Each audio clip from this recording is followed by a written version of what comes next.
In 1999, in an unnamed city, computer programmer Thomas Anderson is secretly a hacker known as Neo. He is restless, eager, and driven to learn the meaning of cryptic references to the Matrix appearing on his computer. A woman named Trinity is observing Neo, and she does so knowing that Morpheus believes that Neo is the one. During one of her forays, Trinity is tracked down by the local police to her hotel room. Outside the hotel, a car drives up and 3 agents appear in neatly pressed black suits. They are Agent Smith, Agent Brown, and Agent Jones. Trinity calls Morpheus and says that her line was tracked, and Morpheus orders her to find another exit. Trinity easily defeats the 6 policemen sent to apprehend her, using fighting and evasion techniques that seem to defy gravity. A fierce rooftop chase ensues with Trinity and an agent leaping impossibly from one building to the next, astonishing the policemen left behind. Trinity makes a daring leap across an alley and through a small window. Trinity makes it to a public phone booth on the street level. The phone begins to ring. As she approaches it, a garbage truck, driven by Agent Smith, careens towards the phone booth. Trinity makes a desperate dash to the phone, picking it up just moments before the truck smashes the booth into a brick wall. The 3 agents find no body in the wreckage. She got out, one says. The other says, the informant is real. We have the name of their next target, says the other, his name is Neo. Notices about a manhunt for a man named Morpheus scroll across Neo's screen as he sleeps. Suddenly Neo's screen goes blank, and a series of text messages appear. Wake up, Neo. The Matrix has you. Follow the White Rabbit.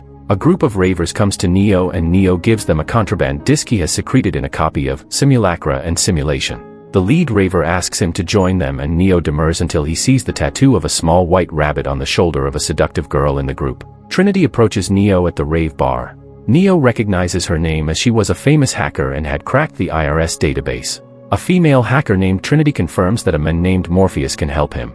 Neo works at Metacortex, a leading software company housed in an ominous high-rise. At his desk, Neo finds a package with a phone, which rings. On the other end is Morpheus, who informs Neo that they've both run out of time and that they are coming for him.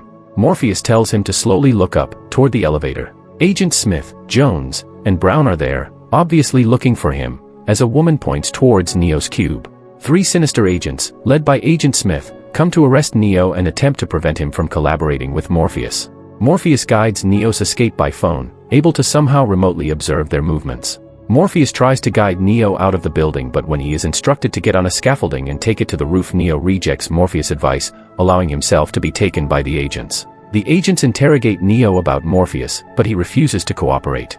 Agent Smith asks him to help them capture Morpheus, considered a dangerous terrorist, in exchange for amnesty. Neo gives them the finger and asks for his phone call. In response, Neo's mouth suddenly seals shut, and the agents implant a robotic device in his abdomen. Neo awakens at home, initially dismissing the encounter as a nightmare. Neo awakens with a start in his own bed.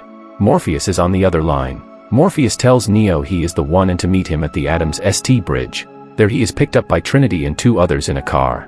A woman in the front seat, Switch uses a device to remove the probe that Neo believed had been part of a nightmare. Trinity drops the bug out into the road where it slowly goes dark in the rain. Trinity and her allies bring Neo to Morpheus, their leader.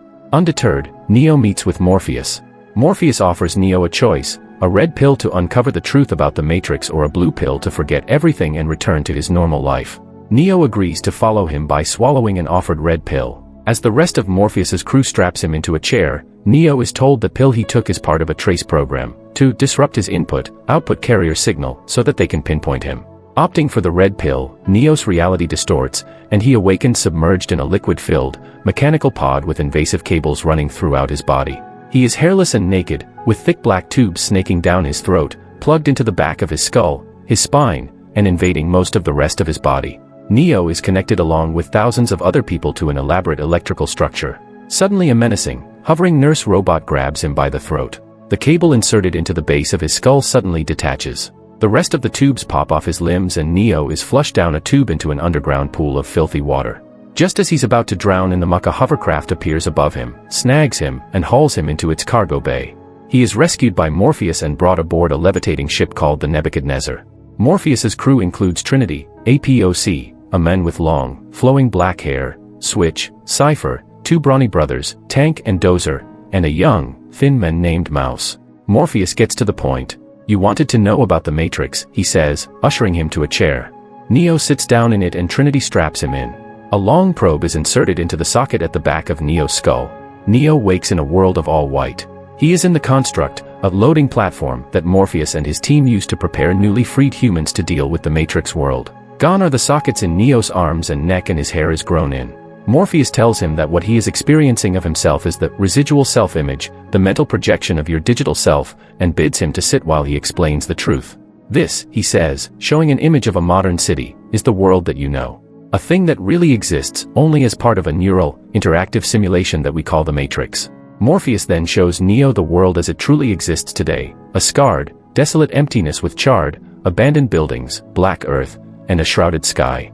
Morpheus tells Neo that the year is approximately 2199, and humans are fighting against intelligent machines that were created early in the 21st century and have since taken control of the Earth's surface.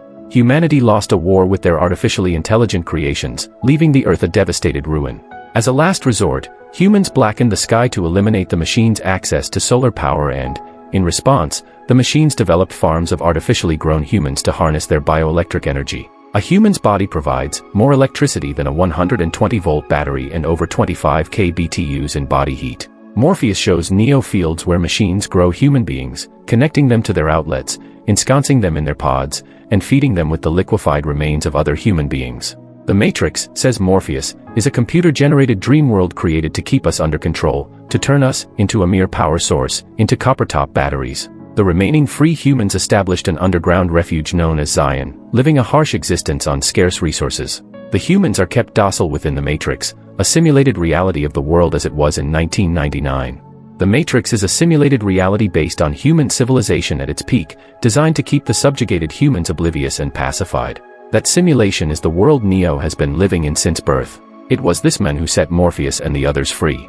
Morpheus liberated Neo because he believes him to be the One, a prophesied figure destined to dismantle the Matrix and liberate humanity by ending the war with the machines. The next day Neo starts his training. Tank is his operator. Tank and his brother Dozer are 100% pure old-fashioned, homegrown human. Born in the real world, a genuine child of Zion. Zion, Tank explains, is the last human city, buried deep in the earth, near the core, for warmth. Tank straps Neo back into the Jack-in chair, bypasses some preliminary programs and loads him up with combat training, starting with Jiu-Jitsu. Neo is fed a series of martial arts techniques including Kempo, Taekwondo, drunken boxing and Kung Fu. Morpheus and Tank are amazed at Neo's ability to ingest information, but Morpheus wants to test Neo. Morpheus and Neo stand in a sparring program. The program has rules, like gravity. But as in many computer programs, some rules can be bent while others can be broken. Morpheus bids Neo to hit him, if he can. They fight with Neo impressively attacking but Morpheus easily parrying and subduing him. Morpheus ends up kicking Neo into a beam, explaining to him that the reason he has beaten him has nothing to do with muscles or reality. Neo finally brings a punch near his teacher's face. A jump program is loaded. Both men now stand on one of several tall buildings in a normal city skyline. Morpheus tells Neo he must free his mind and leaps easily but impossibly from one building to the next. Neo nervously tries to follow him and doesn't make the jump, falling to the pavement below. Morpheus and Neo are walking down a standard city street in what appears to be the Matrix. Morpheus explains that the Matrix is a system and that the system is their enemy. All the people that inhabit it, the people they are trying to free, are part of that system. Some are so inert, so dependent upon the Matrix that they can never be free. Neo asks what the agents are. Sentient programs, says Morpheus, that can move in and out of any software hardwired into their system, meaning that they can take over anyone in the Matrix program. Inside the Matrix, Morpheus says, they are everyone and they are no one. Thus Morpheus and his crew survive the agents by running from them and hiding from the agents even though they are guarding all the doors. They are holding all the keys and sooner or later, someone is going to have to fight them. But no one who has ever stood up to an agent has survived, all have died. The Nebuchadnezzar is on alert. They see the holographic image of a Squiddy, a search and destroy sentinel, which is on their trail. They set the ship down in a huge sewer system and turn off the power. Tank stands at the ready switch of an EMP, electromagnetic pulse, the only weapon man has against the machines in the real world. Two squid eyes search for the ship. The crew can see them, but they move on. Cypher meets with Agent Smith inside the Matrix. Smith says he wants access codes to the mainframe in Zion. Cypher says he can't do that, but that he can get him the men who does, meaning Morpheus. The deal is that the machines to reinsert his body into a power plant, reinsert him into the Matrix, and he'll help the agents. The group enters the Matrix to visit the Oracle, who predicted the emergence of the One. As they walk out of a warehouse, Cypher secretly throws his cell phone into the garbage. The Oracle, Morpheus explains, has been with them since the beginning of the Resistance. She is the one who made the prophecy of the One and that Morpheus would be the one to find him. The Oracle implies that Neo is not the one but warns that Neo must soon choose between his life and that of Morpheus. The group is ambushed by agents and tactical police, leading to the death of the crew member Mouse. Morpheus allows himself to be captured to let Neo and the crew escape. Their ally Cypher had betrayed them. Meanwhile, Cypher exits the Matrix and begins forcefully disconnecting the others, killing them. Before Cypher can kill Neo and Trinity, Tank, a subdued crew member, regains consciousness, kills Cypher, and safely extracts the survivors. The agents drug and interrogate Morpheus in an attempt to learn his access codes to the mainframe computer in Zion, the human subterranean refuge in the real world. He informs Morpheus, who is tied to a chair, that the first Matrix was designed as a utopia, engineered to make everyone happy. Tank is performing what amounts to last rites for Morpheus, laying one hand on his head as his other moves to the back of his skull to remove the jack. Just as he's about to pull it out, Neo stops him. He realizes that the Oracle was right. He now has to make the choice to save himself or to save Morpheus. His choice is to head back into the Matrix. Trinity rejects the idea. Morpheus gave himself up so that Neo could be saved since he is the one. Neo and Trinity return to the Matrix and rescue their leader. In the process, Neo becomes more confident in his ability to manipulate the Matrix and is ultimately able to dodge bullets fired at him. Morpheus and Trinity use a telephone to exit the Matrix, but Neo is ambushed by Agent Smith. He stands his ground and defeats Smith but flees when the agent possesses another body. Meanwhile, in the real world, Sentinel machines converge on the Nebuchadnezzar. Just before reaching another exit, Neo is shot and killed by Agent Smith. Trinity, who is standing over Neo in the real world, whispers that the Oracle told her she would fall in love with the One. She kisses Neo and restores his life. Neo revives with new power to perceive and control the Matrix, and effortlessly destroys Agent Smith, before returning to the real world in time for the ship's EMP weapon to destroy the attacking Sentinels.